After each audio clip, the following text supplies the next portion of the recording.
Is there something, well, is there a clue? For instance, we thought they were eccentricities. The umbrella, the surgical mask, the signature white glove. Could this in fact be a personal style that evolved to disguise a serious disease? Joining us now is lupus expert Dr. Robert Lahita, author of Lupus Q&A and Women and Autoimmune Disease. And it's good to have you with us again. Good to see you. What is lupus?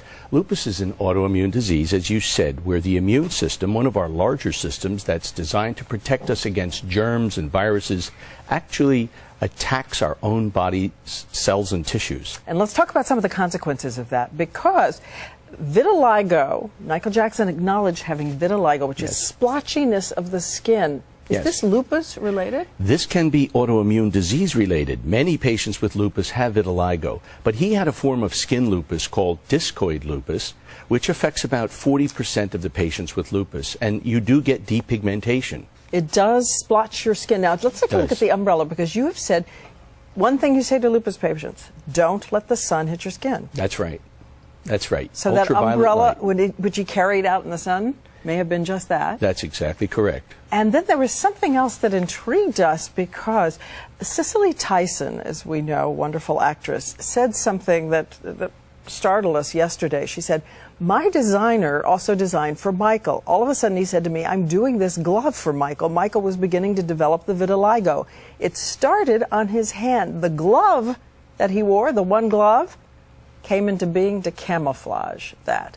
Does it often start on the hand? Would that surprise you? That's right. It's very interesting. It affects the neck, the face, the upper part of the wrists, and the groin. And vitiligo is pretty common of and by itself, but with autoimmune disease, it's very common. A couple of other things. The fibromyalgia, which, as we know, is a terrible aching in the joints. We saw him at times in a wheelchair. Yes, it's conceivable. Now, quite a few of my patients have fibromyalgia. About 50%, I would say, suffer from that. And it's possible, and that's a terrible chronic pain condition, as you said. He may have suffered from that. Sleeping disorder. We know that one of the reasons they are alleging that he had this anesthesia was he could not sleep.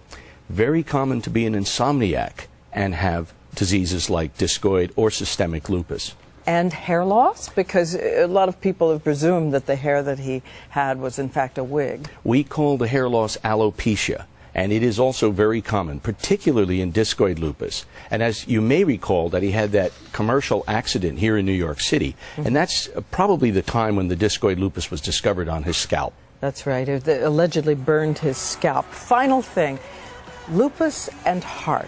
Yes. As we know, it can inflame the heart as well. When you heard about his death, did you wonder if there was any implication also to his heart from the lupus? I did. One of the most remarkable things about this remarkable disease is accelerated hardening of the arteries, or atherosclerosis.